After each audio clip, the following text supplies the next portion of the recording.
Hello everyone, this is part 24 of What If Naruto Was Reborn as a Shinigami, and I hope you guys enjoy this video and to like, to subscribe, to share, and check out the playlist. To see more, comment down below.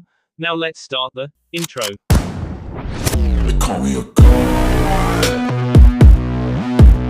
They call me a god. They call me a god. Join my membership, the perks are great. It's in the description. Be sure to like and subscribe, it gives me more motivation. Enjoy. There was no posturing, no talking, and no attempts at humor. The ninja of Konohagakure all leapt off the wall and rushed at the Akatsuki. The plan was to throw the best of the best at the Akatsuki and, if they failed and the enemy lived, then the rest of the Konoha nin would pounce upon the remains and kill them. Naruto and Tenten headed straight for Madara, Itachi headed for Sasuke, and the rest headed for Pain. Itachi barreled headlong into Sasuke, hooking his arm around the boy's waist and launching the two of them back into the forest. Sasuke's curses could be heard throughout the field. No one saw the real Itachi calmly walk into the forest. He had sent a Kage Bunshin to fetch his brother. He was eager, but he wasn't stupid. Jiraiya and Tsunade led the charge to Pain, who simply looked at the ninja heading in his direction and scoffed. He summoned his creatures and simply watched to see what they would do. His eyes widened slightly as Kiba and Akamaru transformed into a giant, two-headed dog and leapt for his panda. Within seconds, Choji was supersized and swinging away at a couple of the summons with his bow staff. The rest of the Konoha ninja Naruto's age fell in to help with the summoned creatures while the Junin made their way forward to engage Pain. The six cloak-clad men simply watched with seeming disinterest as the Konoha ninja encircled them. The main body stared at Jiraiya, his eyes showing no emotion. Sensei, is all this really necessary? It seems a little extravagant for our one and only battle, doesn't it? Jiraiya had only one question for his former pupil before he took him out of this world. Tell me, Nagato, why? Pain blinked and all six boss tensed, ready to fight. The Nagato you knew is S. There is only Pain now. We are Pain, we are God. We will burn this world to ashes, and then rebuild it in our image. We will show this world pain. We will show this world death. Jiraiya scowled and stepped back slightly, ready to call up his sage mode. He had no snappy comeback, no call to reason. It's time to rectify a past mistake of mine. Keep him occupied for a moment. Tsunade cut her eyes to Jiraiya for a moment before rushing forward and punching at the nearest body. Kakashi, Guy, Asuma, and Kurenai engaged their boss, each having their own backup in the forms of Anko, Genma, and others like them. Even with all the talent and skill present though, it would be a tough fight. Naruto and Tenten headed straight for Madara, who was waving at them like a maniac. Tenten grit her teeth and let Keppuku trail behind her as she reached her empty hand out to Naruto. The blonde grasped her hand and threw her forward as hard as he could. Tenten swung her feathery sword at Madara's head as she flew past, nicking the mask but missing anything vital. Naruto skidded to a stop and unsealed his hammer, letting the chain attach itself to the hilt and wave back and forth. Toby thinks. Tenten bared her teeth and tightened her grip on Keppuku. Don't even start, Madara. Drop the act. I can't stand that voice or those mannerisms. The orange mask-wearing nin chuckled and reached up for the offending item. You are absolutely no fun, my dear. Can't even allow an old man such as myself a little bit of eccentricity. It's one thing to be eccentric, Madara. It's another to be an asshole. Madara shucked his mask and threw it to the side, letting it shatter against a tree as he turned to Naruto. His face was obscured by a black wraparound mask, showing only his black eyes and the hair sticking out the top. I'm not an asshole, boy. I just don't have the same set of values that you do. This village means nothing to me, this world means nothing. I aspire for something grander. I aspire for my own world, under my own rules. Naruto simply stared ahead and grasped his hammer in his hand. He wanted to do this on his own, without the chain guiding his massive block of steel. I aspire for a world of peace, without greedy old bastards such as yourself fing everything up for the rest of us. Goodbye, Madara. It was not a pleasure knowing you. Before the ancient Uchiha could comment, he heard steps behind him and moved to the side as Keppuku thrust past him, sucking on his chakra as she went by. He gritted his teeth and turned to Tenten. You little bee. Whatever else he was going to say was lost as Naruto rushed forward and swung at him while Tenten danced back. Madara jumped back and faced both of them. Damn you and your weapons. When I'm done with you two, I'll take those things and lock them in a dark room, far from where they can do me harm. Naruto spun away and Tenten moved in again, thrusting Keppuku at the Uchiha. He growled as he ducked and knocked the sword away, wincing as it pulled on his chakra again. Fine. We'll do it your way, children. Sasuke struggled hard to get away from Itachi as he was carried further and further into the forest. He finally was able to get an arm free and reached for his sword, thrusting it into Itachi's back. He hit the ground hard when the clone puffed away and rolled to a stop at the edge of a small clearing. The youngest Uchiha slowly rose to his feet and sheathed his sword, looking out into the forest. You can come out. I know you're there. Itachi slowly stepped into the opening, his face grim as he walked around the outer edge, keeping his eyes on Sasuke. It was so simple, little brother. All you had to do was come before me with the same eyes as me and Kami to restore our clan's lost honor. That's all you had to do. Sasuke sneered and let his hand rest on his sword's hilt. That's what I've come to do, big brother. Once I've killed you, then our clan's honor will be restored. A quick, barking laugh came from Itachi, confusing Sasuke. Itachi turned hard eyes to his brother and continued pacing, Sasuke always turning slightly to face him. And what good is that honor when you have none of your own, little brother? Our clan comes from Konoha, we were born in Konoha, and we are ninja of Konoha. We are the last Uchiha. His voice began to rise louder and louder and his pacing became faster and faster. You were supposed to avenge our clan as a ninja of Konoha. Not to follow in my exact footsteps and run to Orochimaru. Your vengeance means nothing. I killed the clan to protect Konoha. You were to be our salvation. Instead, you damned our clan to be a black mark on Konoha forever. Sasuke stood dumbfounded for a moment before snarling and pointing a finger at Itachi.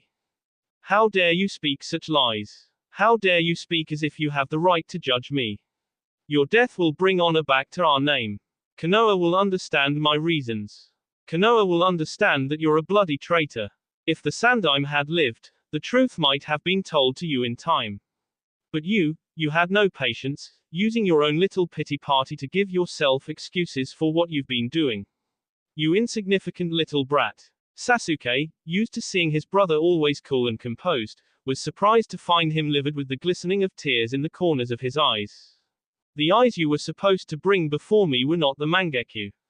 They were supposed to be the eyes of sorrow and regret. I did what I did out of loyalty to my village. You did what you did out of a twisted perversion of revenge. Itachi stopped and turned, facing Sasuke as he began to unbutton his cloak. It doesn't matter now though, little brother.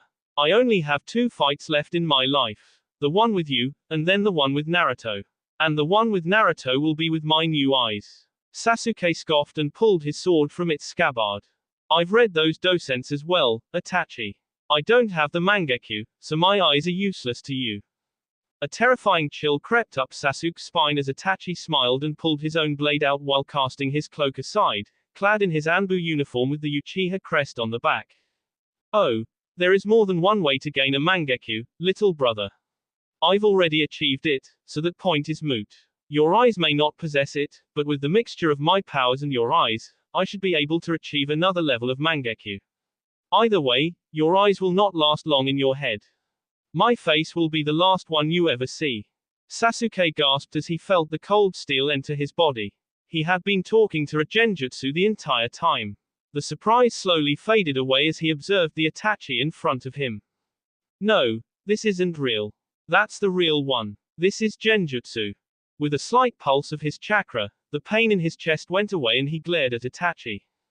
Parlor tricks, Itachi. I thought better of you.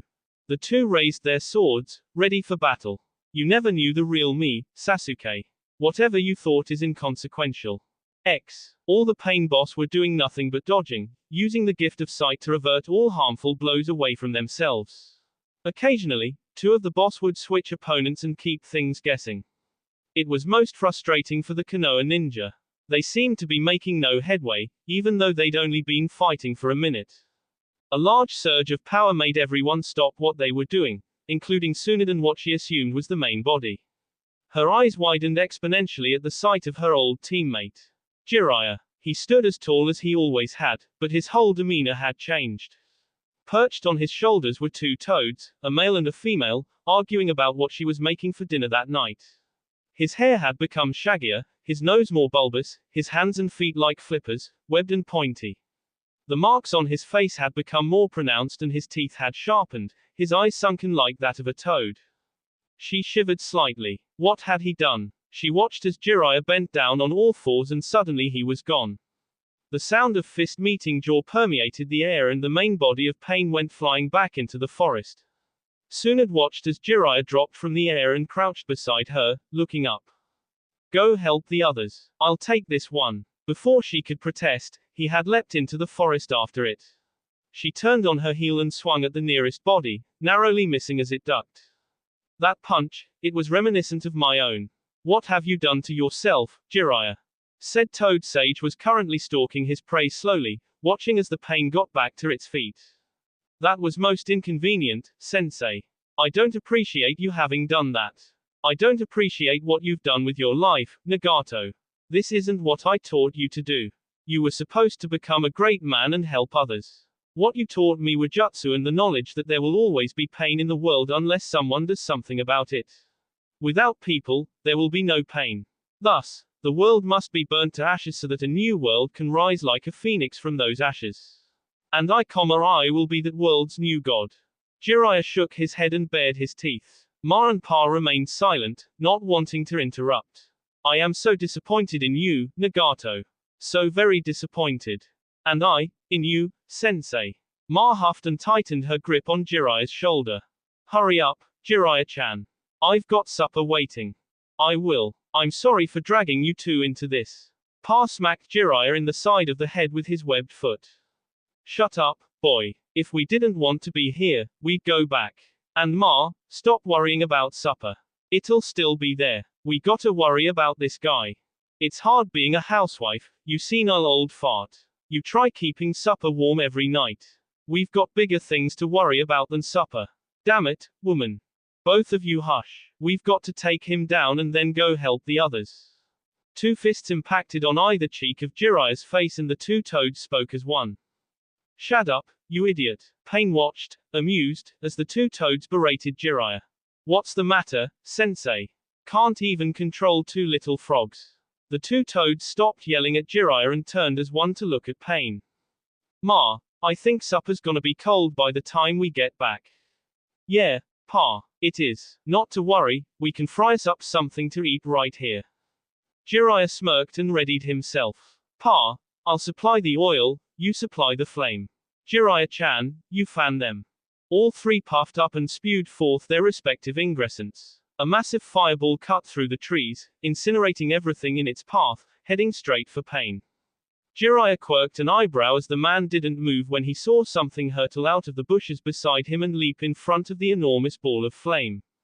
His and the toad's eyes bulged as the other Pain absorbed the ball of flame.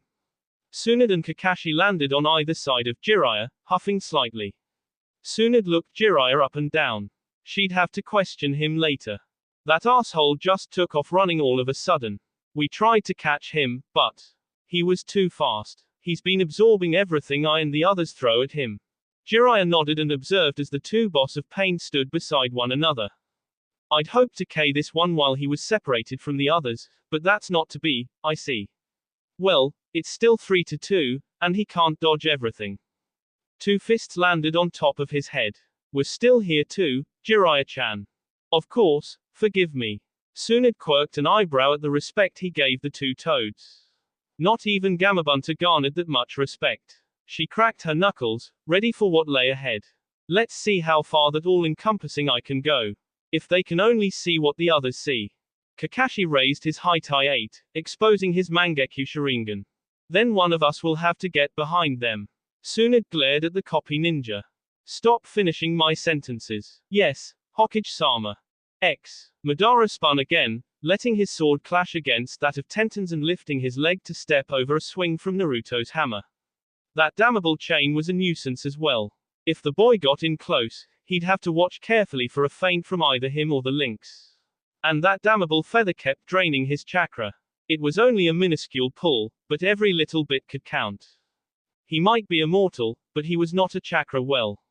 He got where he was by being careful, not stupid. With a backflip, he got clear of the two warriors and took a deep breath. I need to separate these two. The two dangerous together. His eyes shifted quickly to find the best vantage spot and locked onto it. With a few quick hand signs, he sucked in a huge amount of air and then expelled it quickly. Gukakyu no Jutsu. Naruto leapt to the side to avoid getting hit, but Tenten remained steadfast, gritting her teeth, and swung Keppuku like a baseball bat at the fireball. It fought for a moment against her, before the chakra was absorbed. She lowered the sword just enough to catch a fist to her nose, sending her crashing back into the foliage. Tenten. Naruto was about to rush to her side, but Madara appeared before him and kicked him in the gut. The chain lashed out and wrapped around Madara's chest, jerking Naruto back up to his feet and allowing him to lash out with a kick. Madara phased out as the kick passed through his head, but Naruto wasn't finished. The Uchiha looked down when he heard a sizzle and saw the tag attached to the chain. Naruto was about to run to Tenten when she stumbled out of the bushes, holding Keppuku in one hand and her bleeding nose in another. Relief washed over him, seeing that she was okay. Tenten gave him a short, concise nod and leapt back toward Madara. The Uchiha staggered for a bit and blocked Keppuku with his blade, glowering at the two. You two are the most inconvenient roadblocks I've ever come across, short of Senju Hashirama. I'll display your heads quite proudly beside my throne. Naruto said nothing and ran forward again, thrusting and punching and kicking. Madara took solace in the fact that they couldn't attack him without fear of hurting the other when he felt a tug on his chakra again. A quick glance over his shoulder found Tenten standing behind him, a smirk on her face. The Uchiha growled and concentrated hard. This would hurt them all, but it was the best way to go about things. Naruto watched with fear as familiar black flames crept up from Madara's body and he tried to leap back and warn Tenten when they exploded outward, sending all three combatants flying backward. Naruto slowly made his way to his feet, his clothes and skin singed. Everything hurt. His hammer had absorbed most of the damage, but it couldn't protect him from everything. His eyes darted across the clearing to Tenten and he found her slowly rising as well. Her arms were blackened, but she was still able to heft Keppuku. The sword was blackened as well, having taken the brunt of the attack and absorbing most of the chakra. The two warriors watched as Madara slowly rose to his feet as well, a low chuckle coming from him. You see, children, I may be old, but I have cunning, something that, sadly, you will never develop. You'll yesterday and I will raise Konoha to the ground. A crackle of thunder made them all look up and Madara smirked as lightning crashed across the sky. See, even the heavens weep for your deaths. The kami will not have its way today. I will emerge victorious. Naruto gulped for air, looking desperately around for something to inspire him. He needed a miracle. He looked from his hammer to his chain and back again. Then, it hit him. Metal conducts electricity. It was a long shot, but he rose to his feet, his muscles screaming in protest, and the chain hefted the hammer behind him. The cool metal of the chain felt soothing and painful on his skin at the same time. He could only hope this worked. It was their last chance. Clangs rang out as the two Uchiha fought each other, the sparks from their swords sometimes being the only thing showing where they had clashed. The speed was incredible, the blows dynamic. If both believed that only an Uchiha could KO another Uchiha, then this was the battle of the century. Itachi, however, held no such delusions. That was why he had named his final combatant as Naruto and not Sasuke. His face had reverted to its impassiveness after the first exchange of blows and had remained so ever since. Sasuke's face was a veritable mask of hatred and fury. The two stopped on opposite sides of the clearing and faced each other again. Sasuke raced forward again, thrusting his sword at Itachi's chest. The older Uchiha knocked it aside and his eyes widened a fraction of an inch when Sasuke smirked. Electricity coursed through his body and he collapsed to his knees. Sasuke grinned gleefully and kicked Itachi in the ribs. Like that. That's my variation of the Chidori. I channeled the electricity through the blade. Hurts, doesn't it?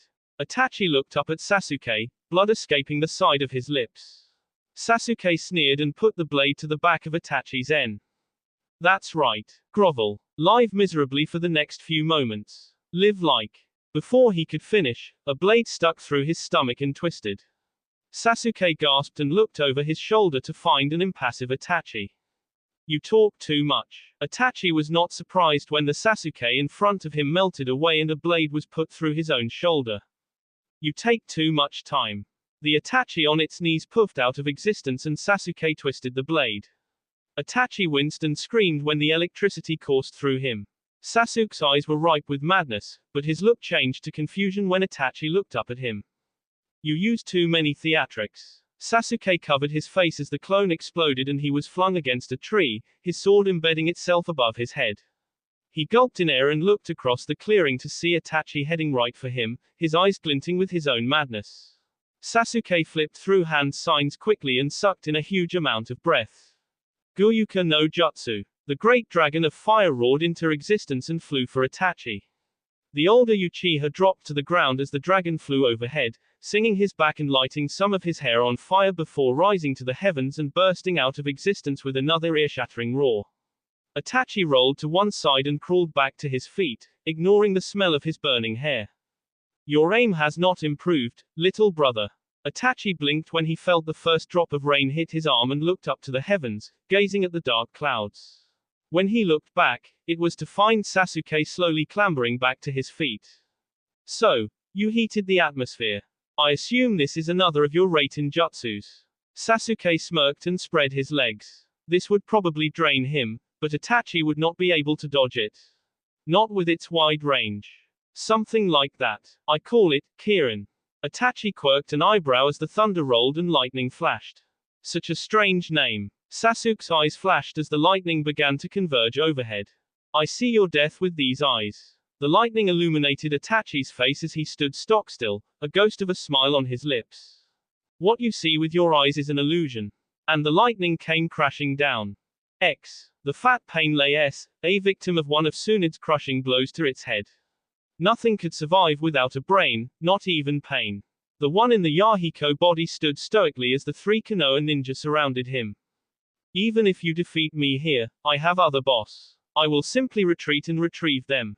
I am a god. I cannot be beaten. Even now, my other boss is still well. Your ninja are no match for me. Jiraiya turned to Tsunade and Kakashi. You two go help the others. I can manage this one body. Make sure the others do not escape, no matter what.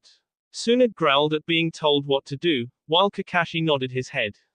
Both disappeared in a flash, running back to help the others. Jiraiya never took his eyes off pain. There's a reason the other boss don't talk, why only one of you talk at a time.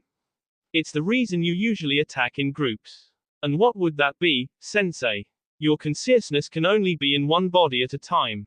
The others are on autopilot. And you have to be close to transfer your consciousness from one body to the next. That's why you're at a disadvantage here. Pain nodded his head. That may be true, but you don't have what it takes to K me. You can't K a god. You're not a god, Pain. You're a mortal playing at one. Jiraiya got down on all fours, letting the natural energy flow through him. It began to change him more and more, but he had to let it. He needed the power to destroy this abomination before him. Ma looked on in horror as Jiraiya's nose began to lengthen and widen. Pa shrieked at him. Jiraiya, stop. It's too dangerous. No, must, K, him. Jiraiya was beginning to have difficulty speaking. He'd have to end this quickly. He glared at Pain and with a growl, disappeared. Pain whirled around, expecting a charge from behind and felt a powerful blow to his spine that nearly snapped it. He hurtled into the trees but was stopped again by a punch to the stomach. Pain coughed up blood and opened his eyes to find Jiraiya above him, his hands clasped together. They came down and hammered Pain back to the ground. The remaining four Pains all froze in their fights and two rushed toward the surge of power everyone had felt. They disappeared into the blackness and immediately came rocketing back out headfirst. Tsunade stepped out of the forest cracking her knuckles with Kakashi close behind. Don't let them into that forest. Keep them here. The Konoha ninja, although all were tired and weary, nodded their heads and redoubled their efforts on the Pains. Tsunade kicked one into the air, watching as Lee and Guy leapt after him. Come on, Jiraiya. Hurry up. Pain coughed up blood again and struggled back to his feet. He could feel the desperation of the other boss as they tried, and failed, to reach him. Was this truly it? Was this how he, a god, would pass in this world? A sharp pain in his back brought him back to his senses as Jiraiya landed right in the middle of his spine. Ma and Pa frantically tried to get Jiraiya to come back to his senses, as he was continually slipping away, giving in to nature. The toad sage stepped off of Pain's back and backed up, taking a deep breath. Little by little, he reverted back to his normal Senin mode state. The drain on his energy was substantial. He'd be out for days, but he had one last task to perform. Slowly, he padded over to the prone Pain and looked down at him. So, you would burn the world to ashes. A fitting end. Let it never be said that destiny does not have a sense of irony. You started with tears of sorrow, my young pupil, and now your life will end due to your flames of bitterness. Pain watched as Jiraiya and Ma and Pa all puffed up, signaling the fire that was to come. His teeth clenched together in anger and he shook with anxiety and helplessness. You can't do this. I am Pain. I am a god. This world deserves to know what true pain is. Jiraiya would have left his former pupil with a last nugget of wisdom, but the only thing to leave his mouth were flames. Ma and Pa added the fuel and he watched as Pain screamed in agony before his cries SD out. Jiraiya stumbled back against a tree and collapsed, reverting to his normal self. The world knew Pain, Nagato. You just refused to see it. He looked up when he heard the thunder roll and saw the lightning flash down. He only hoped that it was not someone important to him on the receiving end as his eyes closed in exhaustion. Ma and Pa made sure that he was alive before leaving. Dinner was getting cold after all. Naruto's chain came to life, rushing across the ground while dragging the hammer behind it. Madara never heard the links coming for him, occupied as he was by the sky, until it had wound around his arms, binding him. He struggled to get loose, but was held fast. The end of the chain with the hammer then began to snake upwards, as if it was being charmed by someone, until it pointed straight into the sky. Madara's eyes widened when he realized what it was doing and began to struggle harder. Since Naruto's chakra was low, due to the Amaterasu and his body healing as quickly as possible, he couldn't maintain it for long. Madara was almost free when he felt arms encircle him and that insane tug on his chakra again. He turned his head to find Tenten holding him, her face grim. Naruto's face was one of abject horror and he began to stumble forward. He tried to call out, but his tea had caught. He captured Tenten's eyes as she gave him a small smile, mouthing the words, I love you, and closed her eyes as the lightning came crashing down. Naruto fell to his knees, his hands limp, as the two caught in the electrical current screamed to the heavens. Nothing could survive that shock, not even Uchiha Madara. It was over in a second and Tenten's arms released Madara as she slumped to the ground, Keppaku falling beside her, still grasped in her hand. Madara fell to the side, landing hard and rolling to his back. The chain slid out from under him, dragging the hammer back to Naruto. He grasped it in his hand and stumbled over to Tenten, lifting her up and hugging her to his chest. The tears began to fall as he clung to her, trying to wish away the emptiness in his heart. It couldn't be over, not now. Tenten had to stay with him. She had too. A low chuckle from behind him brought him out of his stupor and he rose slowly, letting his love's body rest on the earth once more. Uchiha Madara stared at the sky, it having reverted back to its grayish-blue hue. It was odd to him that he would come so far, only to be defeated by two teenage zealots. He laughed harder when he saw the look on Naruto's face. What's the matter, boy? Did your girlfriend bite the bullet? That's a shame. She was a beauty. Naruto ground his teeth and his wings flared behind him. His hammer raised over his head as he prepared himself to make the king blow. Madara simply gazed back into the boy's now silver eyes, which glowed ethereally. You took away my Tenten. You took away the one person to ever make me truly happy. You're guilty of destroying my happiness. Madara laughed again, spitting up blood that coagulated behind his mask and closed his eyes. I don't care. Naruto screamed in frustration and agony and slammed the hammer down onto Madara's head. The holy weapon fell from his hands. He didn't care about the mess he'd made. He didn't care that his mission from Kami was finished. He only cared that his beloved lay at his feet. He sat down beside her and pulled her into his arms again, stroking her hair and wiping the blood from her face. A low whisper escaped him as the tears began to fall. Tenten, why? Why did you leave me? X. Sasuke watched with utter confusion as his attack diverted itself and landed nearly a mile away, leaving a standing, amused Itachi and himself, nearly drained of all chakra. He collapsed to his knees, utterly exhausted. Looks like destiny holds no love for you, Sasuke. That, or your aim leaves much to be desired. No matter. It all ends here. I don't even have to risk exposing some of my biggest secrets to the one I would fight. He stepped menacingly towards Sasuke and the younger Uchiha began to crab walk backward as the grin on Itachi's face became more twisted and more mad. Now then, let's proceed with the operation. There will be no anesthetic for you though. I want to hear you scream in an unsightly manner. And the air was fraught with Sasuke's screams as his eyes were plucked out, one by one. X. Tsunade watched with satisfaction as the boss of pain dropped to the ground, their anchor to the world having been cut. She only prayed that Jiraiya had made it out okay. As the rest of the ninja recuperated, she turned on her heel and ran back into the forest, followed closely by Kakashi and Sakura, who knew she would be needed to help heal. The closer she got to where they had left Jiraiya, the more sickened she became by the smell of cooking F's. She could only pray that Jiraiya was not the one who got flash-freed. Her heart skipped a beat when she spotted him leaned against a tree, his chin resting against his chest. She landed beside him quickly and put her fingers to his checking for his pulse. A shuddering sigh escaped her lips. He was alive, just exhausted. Kakashi summoned Pakken and told him to sniff out Naruto and Tenten. The little pug ran off immediately. Kakashi bent to put Jiraiya on his back and Tsunade and Sakura helped him adjust him. Pakken came back not a moment later, saying he'd found Naruto not far away. They all set out immediately.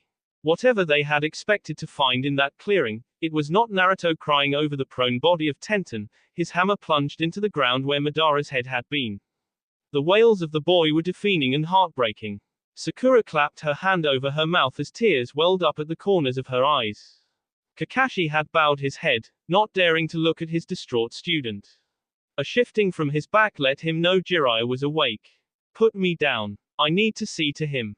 Kakashi kneeled down and let Jiraiya off his back. Tsunade, even though she could hardly see through the tears, put his arm around her shoulder and the two began to walk over to him. Naruto looked up at them helplessly and began crying anew when they both wrapped their arms around his shoulders. He crushed Tenten's body to his maw and his shoulders shook as his sobs racked his body. Why? X. Tenten looked all around at the whiteness that surrounded her. Every now and then she would spot a dark splotch, but they were few and far between.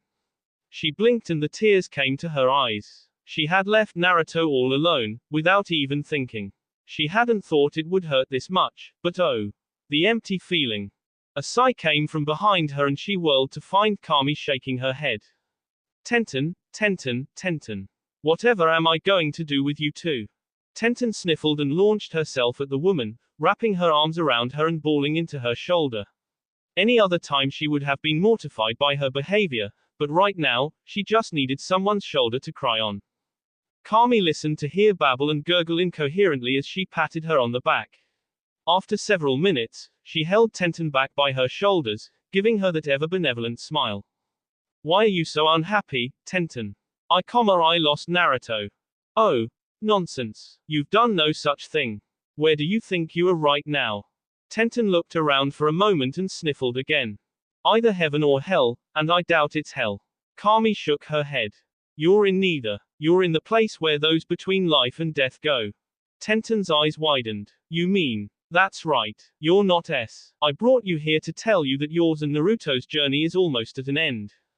Tenten shook her head. What do you mean? Kami sighed happily and patted the girl on the shoulder. It means that I'll have 2 more angels in my court. Naruto only has one final battle, one final task I've given him. Angel. Kami nodded and reached over Tenten's shoulder. The girl shuddered when she touched a wing. Self-S is noble, and you were already an angel of mine. This just got you your wings. Tenten's tears started up again as Kami leaned forward and planted a kiss on the girl's forehead. Now then, you need to go back to the realm of the living for a little bit longer. Naruto is most distraught right now. Be sure to tell him how much you love him. I'll see the 2 of you soon. Tenten smiled and sniffled as she nodded her head in consent. Thank you, Kami-sama. I'm eternally grateful. Kami smiled and waved as the girl disappeared. Ah, young love, able to transcend even death. Jiraiya and Tsunade had finally managed to pry Naruto off of Tenten and got him back on his feet. The angelic boy was still blubbering and it broke everyone's heart to see him so despondent. Naruto turned one last time to look at Tenten before Kakashi picked her up and watched as she began to glow. Kakashi leapt back by the others, unsure of what was happening. They watched as she began to hover above the ground, Keppuku still held in her hands, and her buns burst out, her hair flailing. They all watched with wide eyes as white, brown-tipped wings burst from her back, shredding her shirt, and she slowly lowered back to the ground, her wings folding behind her like a pillow. Naruto's mouth began to turn up and his tears began anew as his eyes fluttered open and she turned to look at him. Naruto. He launched himself at her and began sobbing into her shoulder as he cradled her, rocking back and forth.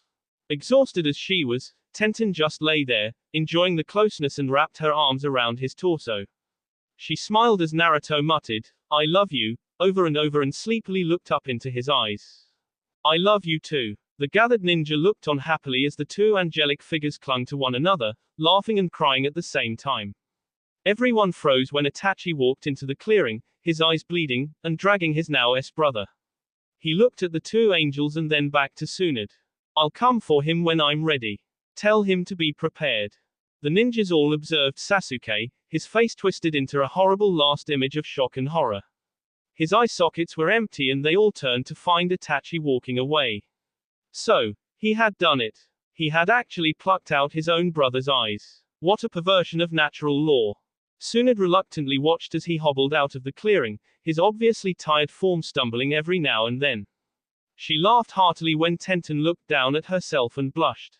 "What happened to my shirt?" Naruto laughed and pulled her closer, kissing her on the cheek, just happy that she was alive to notice.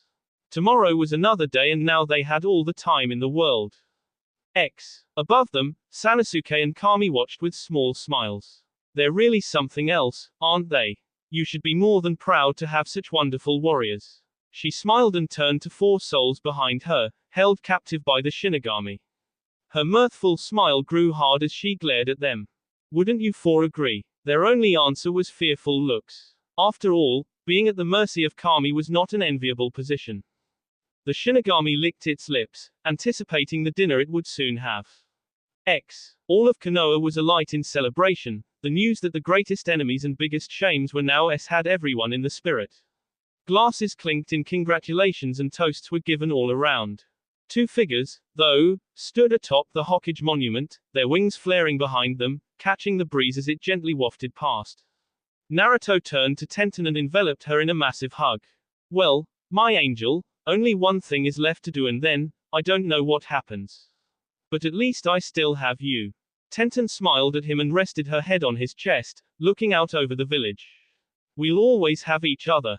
Kami promised that. Forever. Naruto drew her up for a kiss and both angels' wings spread as the tingling sensation went through their boss. Forever. That will be all for this video. Be sure to like, subscribe, share, and comment down below for more videos. Goodbye.